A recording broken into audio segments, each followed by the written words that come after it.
What's up everyone, my name's PlatinumHowler, coach of your Delta Gligars. Today I am bringing you my week 4 team builder for the BBR. We're going up against our very good pal Ruppy and his Columbus Swoo. You can see his team over on the right side of the screen. Ruppy is my best friend in the community. I've known him for about 4.5 years, all the way back. We met all the way back in the Ion Game Corner days, back when ORAS was still the relevant format. So he's been a long time Draft League rival of mine. This is probably, I want to say this is going to be the 8th Draft League match that we've played against each other. If you don't count that meme game in week 11 of the IBL. 8th actual competitive match where both of us are trying to win. He had an amazing season in the IBL and he's on pace for another amazing season in the BBR, off to a 2-1 start.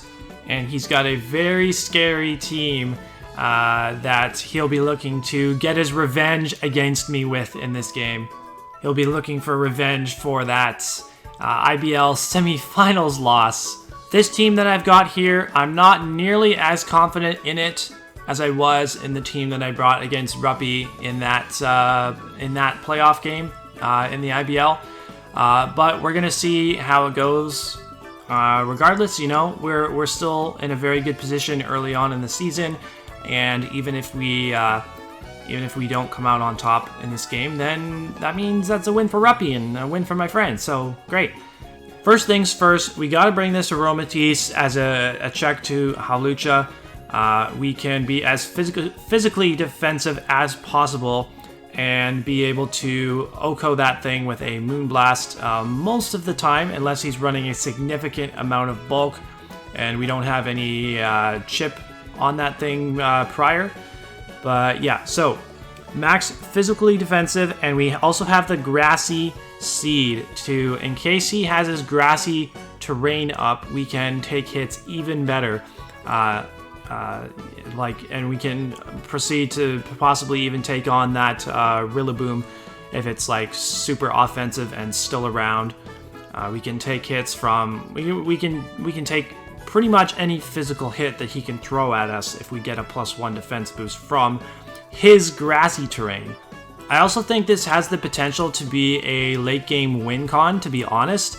Like the vast majority of his offense is physical. Basically the only things that he can bring that will threaten me a lot would be the Magnezone and Tentacruel. I would think that he brings both. I don't know. I don't know if he wants to bring both. If he does bring both, then this Aromatisse isn't going to be nearly as good. We'll have to scout out for what kind of moveset the Tentacruel has, because if it has like Haze or if it has Toxic, then I won't enjoy that. We'll just have to scout to see if he has any sort of Toxic on his team anywhere. Otherwise, he could have a very tough time bringing down this Aromatisse. If the Magnezone does come, it's almost certainly going to be Analytic, because I don't have a Steel type on my team. There's no reason to run Magnet Pull. So at least the Magnezone will always be moving before my Aromatisse so that he doesn't get the Analytic boost onto his Flash Cannons while Aromatisse is in. And if I get my special defense boosted up enough with Calm Minds, then I could potentially take that thing on, barring any crits or 10% SPDF drops that he might get against me. I feel if I can get up to like either +3 or +4 with Calm Minds, then I can 2-hit KO the Magnezone with a couple of Moonblasts from that range. But like I said, lots of scouting will need to be done before I know how much work this Aromatisse can put in.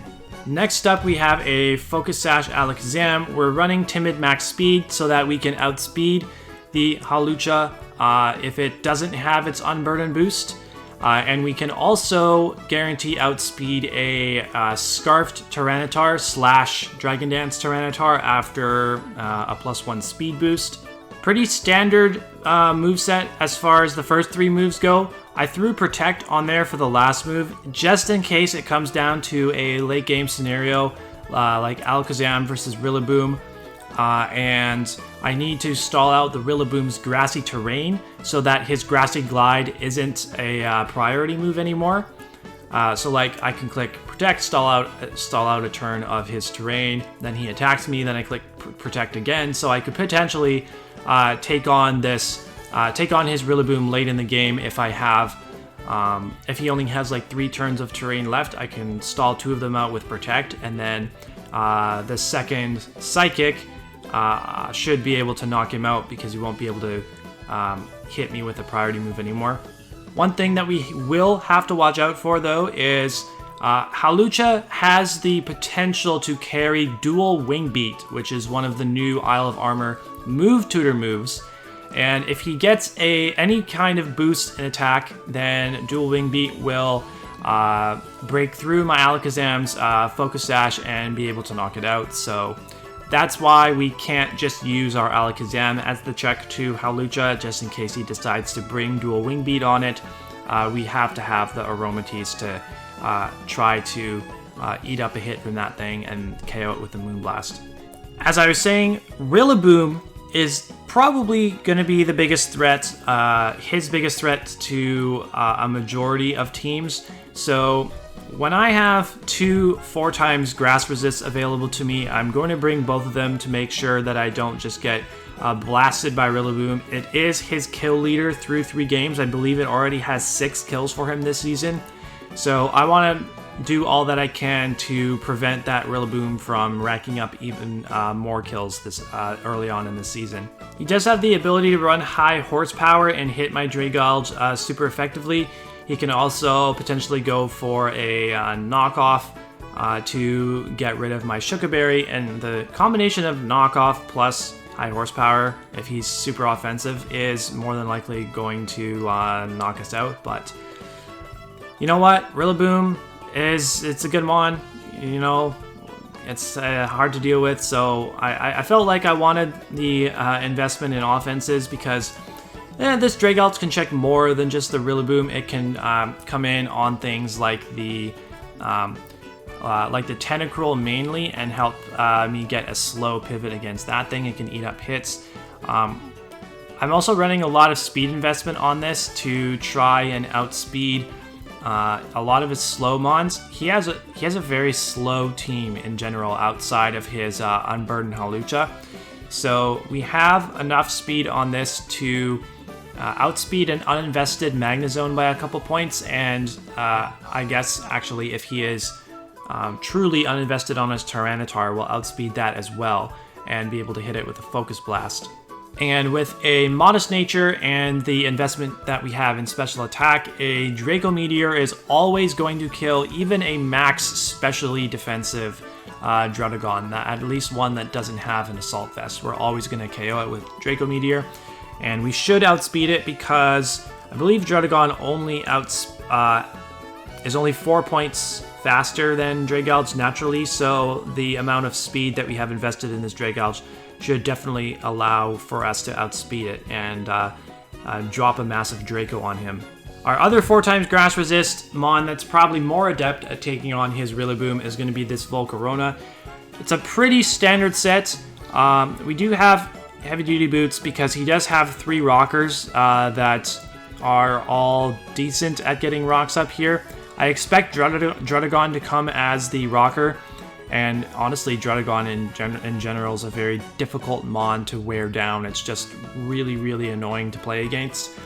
But we have the Bug Buzz. Bug Buzz is probably the most spammable move for me against his team.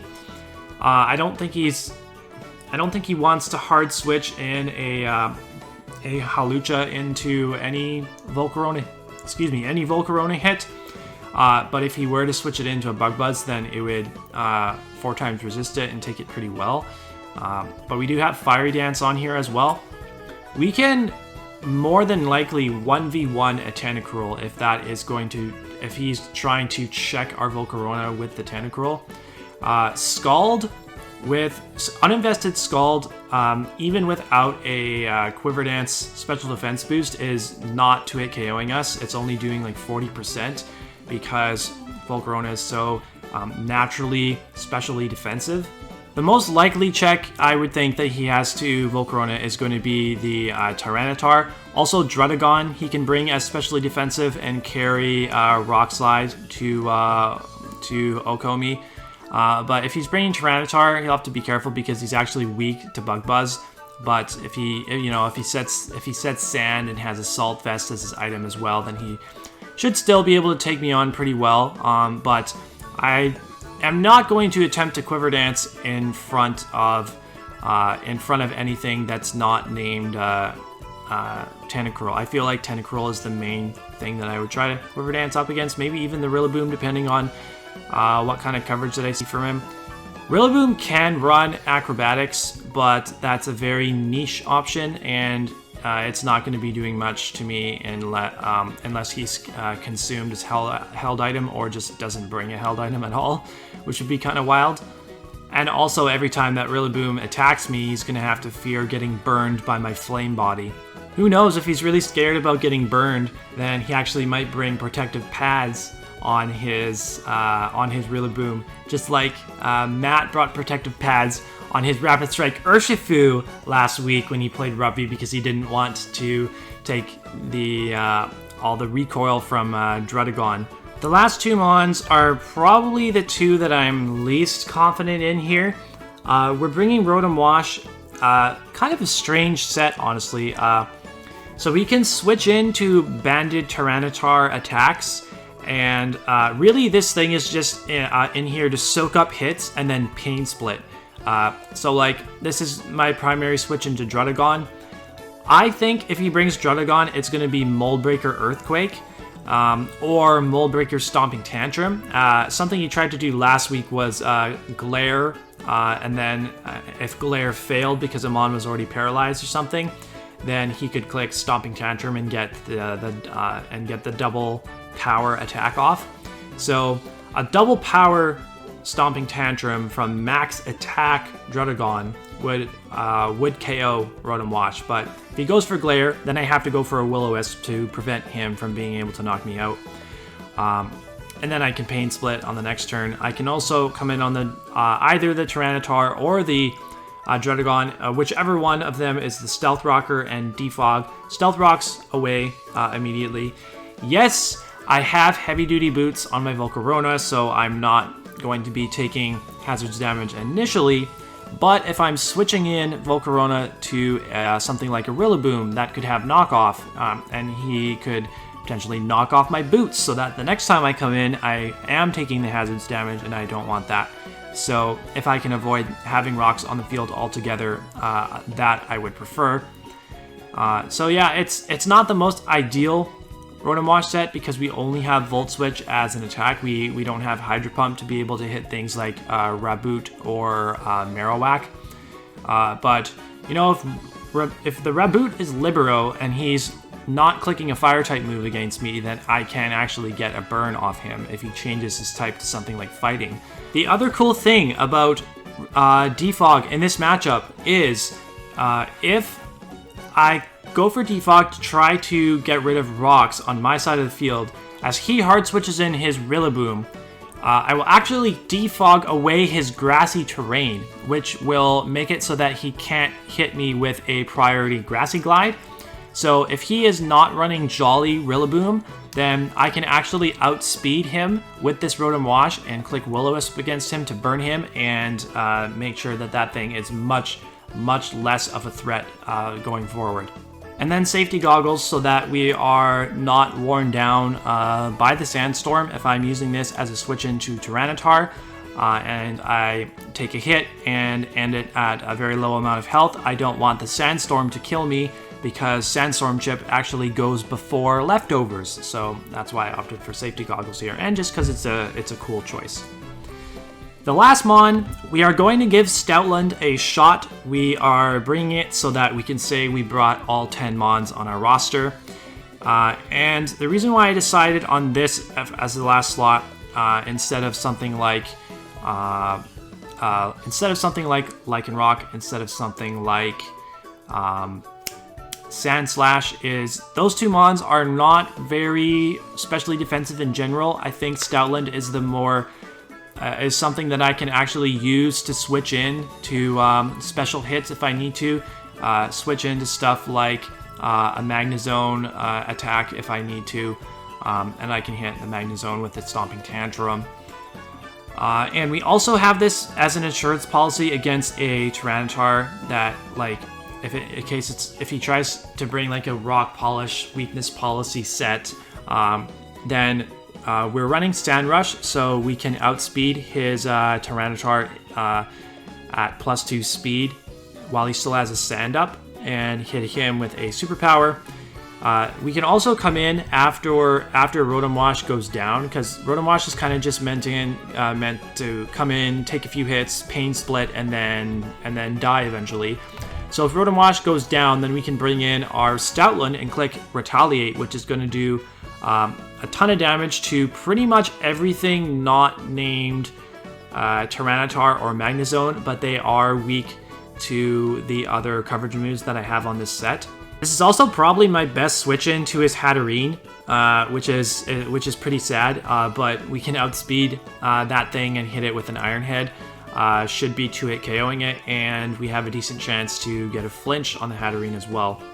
That's the whole team. If you enjoyed this team builder and you're excited as I am for the match, make sure to leave a like on this video, comment down below, subscribe to the channel to keep up with all of our Draft League content, and stay tuned for the battle coming your way tomorrow.